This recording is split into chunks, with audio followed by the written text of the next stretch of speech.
स्वागत है आप सभी का हमारे YouTube चैनल मैथमेटिक्स बाय कसौसन में। यदि आपको बहुत ही आसान शब्दों में रीजनिंग सीखनी है तो जुड़े रहें हमारे YouTube चैनल के साथ और सीखते रहें और बेहतर से बेहतर बनते जाएं। हमारा जो टॉपिक था वो कैलेंडर। क्या कैलेंडर? आज हम कैलेंडर में सीखेंगे कि किसी भी अननोन डेट का जो वार है वो हम किस प्रकार ज्ञात कर सकते हैं। जैसे आपको दे दिया जाए, आज जैसे 31 तारीख है तो आपको बोल दिया जाए कि 31 मार्च 2022 को कौन सा वार होगा। तो चलो आज का तो वार आपको पता है, लेकिन आपको पूछ रहे कि 4 जनवरी 1996 को कौन सा वार होगा, तब तो हम नहीं निकाल पाएंगे। तो देखिए इसके लिए एक सूत्र होता है, वो क्या होता है? सूत्र ये होता है गत वर्ष प्लस भागफल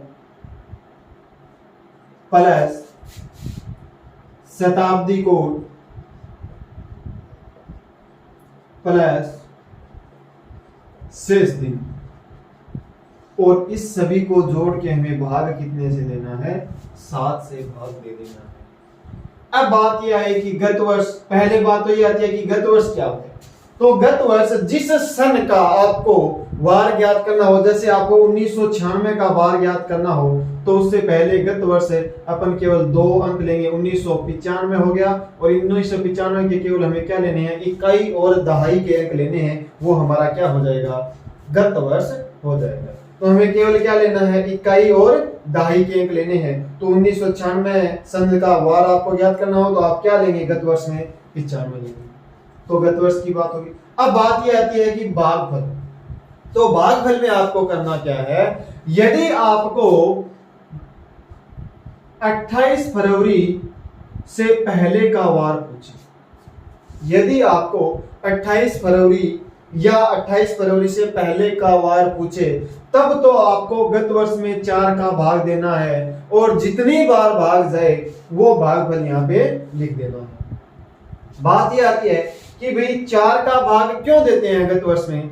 तो वो 4 का भाग इसलिए देते हैं क्योंकि हमें ये पता करना होता है कि यहाँ लीप वर्ष है वो कितने आ चुके हैं। उस शताब्दी में जो लीप वर्षों की संख्या वो कितनी आ चुकी है, इसलिए अपन कितने का भाग देते हैं? 4 का भाग। और यदि डेट हो आपको 28 फरवरी से बाद का, या तो 28 फरवरी या 28 फरवरी से क्या हो पहले, तब तो हमें गत वर्ष में 4 का भाग देना है।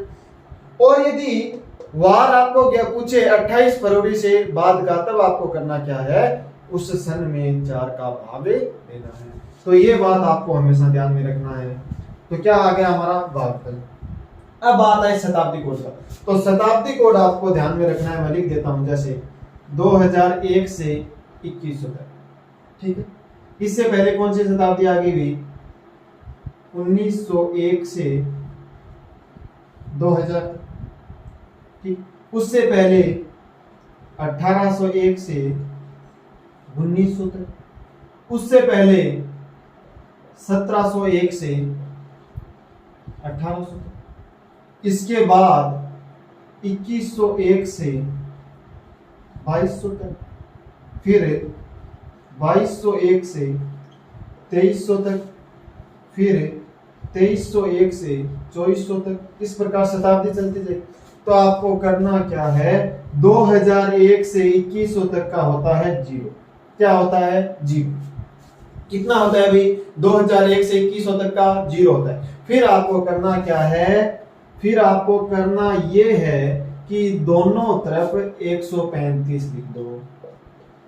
कितना? 135। अब ये इसी क्रम में चलता जाएगा, 0 135 0 135 0 135। इस हिसाब से शताब्दी कोड है वो अपने चलते जाए। जैसे आपको पूछ रहे कि 2401 से 2500 तक की शताब्दी का शताब्दी कोड कितना होगा, तो देखिए 0 1 3 आ चुका है, वापस क्या आएगा? 0 आएगा, फिर वापस क्या आएगा? 1, फिर वापस 3, फिर वापस 5। इस हिसाब से शताब्दी कोड अपना चलता है।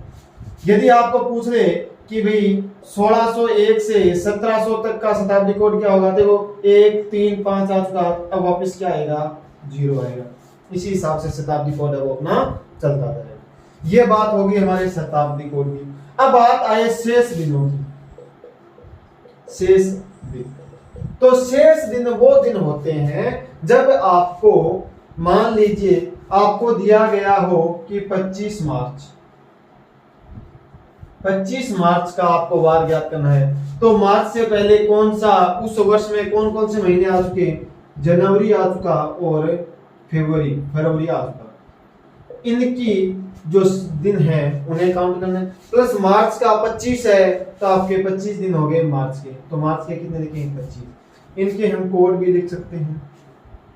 अब बात यह है महीनों के कोड। तो महीनों के कोड मैं आपको बता चुका हूं, लेकिन एक बार फिर बता देता हूं।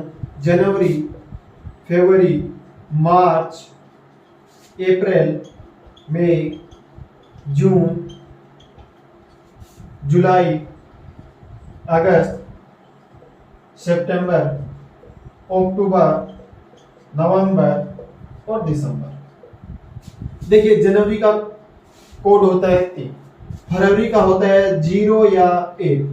अब ये मैं आपको बता चुका हूं कि 0 कब होगा और 1 कब होगा।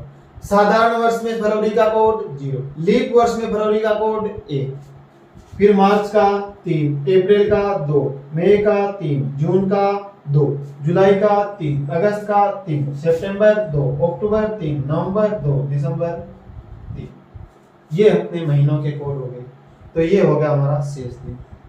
चलिए अब एक क्वेश्चन से हम देखते हैं। चलो हम आज का ही बात, अब बात ये आई, देखिए एक बात और रहेगी। बात ये आई कि शेष फल हमारे पास, शेष फल कितने बचेंगे? शेष फल बचेगा हमारे पास 0, 1, 2, 3, 4, 5 और 6। ये शेष फल बचेंगे हमारे पास। ठीक है, शेष फल कितने बचेंगे? या तो 0 बचेगा, या 1 बचेगा, या 6 तक बचेंगे। 0, 1, 2, 3, 4, 5 या 6, इन्हीं में से शेष फल बचेगा। तो यदि हमारे पास शेष फल बचे 0, शेष फल कितना बचे? 0, तब वार होगा हमारा रविवार। क्या होगा? रविवार। शेष फल बचे 1, तब वार होगा सोमवार। 2 बचे तो मंगलवार, 3 बचे तो बुधवार, 4 बचे तो गुरुवार, 5 बचे तो शुक्रवार और 6 बचे तो शनिवार। यदि हमारे पास शेष फल बच रहे हैं, 0 बच रहा है तो रविवार होगा, 1 बच रहा है तो सोमवार होगा, 2 बच रहा है तो मंगलवार होगा, 3 बच रहा है तो बुधवार, 4 पे गुरुवार, 5 पे शुक्रवार और 6 पे शनिवार। ये हो गए हमारे। चलिए अब मैं एक क्वेश्चन आपको देखता हूं। जैसे आज हमें आज का ही वार ज्ञात कर लेते हैं। 31 मार्च 2022 का वार ज्ञात। तो देखिए मार्च से पहले कौन कौन सा आ गया? जनवरी और फरवरी। कितना? जनवरी और फरवरी। बताइए जनवरी का पहले तो क्या आ गया? सूत्र से अपन करते हैं। तो पहले तो क्या लिखूंगा मैं? देखिए गत वर्ष, तो 22 का गत वर्ष कितना हो लिखूंगा मैं? 21 प्लस भागफल। तो देखो बाद का है तो भाग देंगे अपन, 5 बार भाग पूरा जाएगा, 5 चौके 20। ठीक है, हमें भागफल देखना है, भाग कितनी बार जा रहा है, कितनी बार? 5 बार पूरा भाग जा रहा है। यहां हमें शेषफल नहीं देखना है, 5 बार पूरा भाग जा रहा है। तो मैं क्या लिखूंगा भागफल में? 5 प्लस हमें क्या लिखना है? शताब्दी कोड 2022 है। बताओ इस कैटेगरी में है क्या? इस शताब्दी में है 2022। तो इस शताब्दी में तो बोलो शताब्दी कोड कितना? 0। तो मैं शताब्दी कोड में क्या लिख दूंगा? 0। अब आता है शेष दिनों की।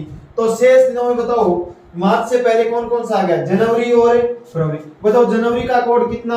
3। फरवरी का कितना? लीप वर्ष है या साधारण वर्ष है? तो फरवरी का कोड कितना होगा? 0।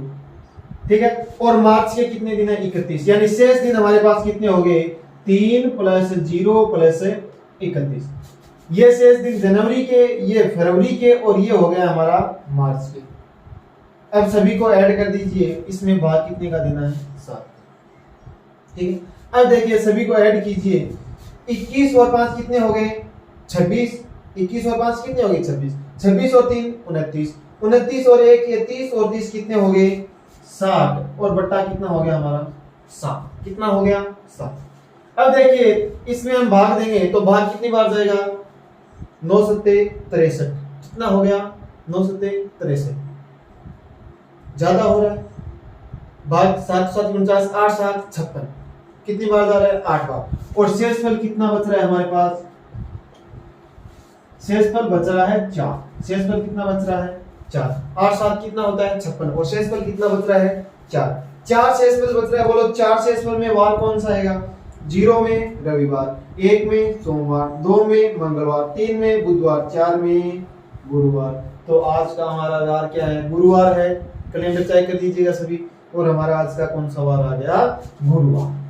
कौन सा आ गया? गुरुवार। तो बताइए 31 मार्च को कौन सा वार होगा? 31 मार्च 2022 को गुरुवार होगा। अब आप किसी भी अननोन डेट का वार है वो ज्ञात कर सकते हैं।